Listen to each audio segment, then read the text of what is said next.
have reached out and asked me how to build attention within your virtual sessions, and what do you do when you have a student who's just like not attending to anything that you're doing on the screen.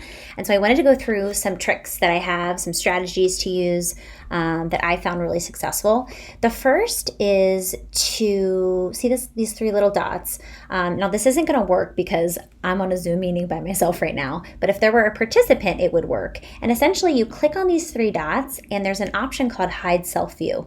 And what that does is it does not turn the camera off, but it prevents a student from being able to see themselves. Oftentimes what's distracting the student is seeing themselves, the same way I'm distracted when I'm on a Zoom meeting and watching myself.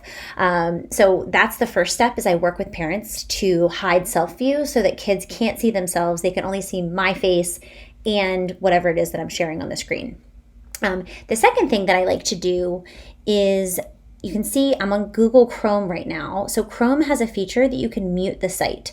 So some of these games and sites that we're using for Telepractice, they're really fun, but they also have like low-level background music or sounds that are somewhat distracting to kids. And so mute site is really great because it takes away all the sound. And so that can be a big game changer for kids who get really easily distracted through auditory. The other thing is, if you hit view here, I like to always take away the toolbar. The less busy we can make the screen, the better. Just a simple thing that can make a huge difference. The other thing that I like to do, you can see we have one of our boom cards up here, and say I was working with a student and trying to get them to select a piece of fruit. I would use my Zoom. I can just, I'm on a Mac right now, so I can use my touchpad and I can zoom in on these fruits. Don't forget your annotation tools. I use these all the time to circle whatever it is that I'm trying to elicit, to just gain some more attention, give a visual cue. So I love using the zoom.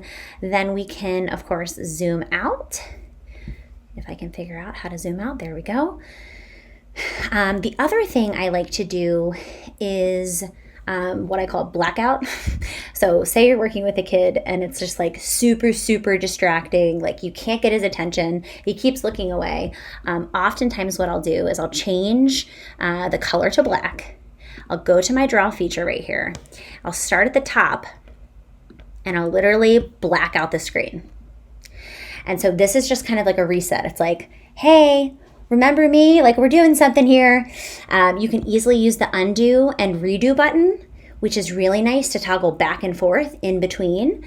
So that can be a really good way to just like refocus a child's attention, especially if you have a little one that you're trying to work with, just to like say like, hey, remember what we're working for? Or remember what we're doing? Look at me. So hopefully these strategies are really helpful for you guys.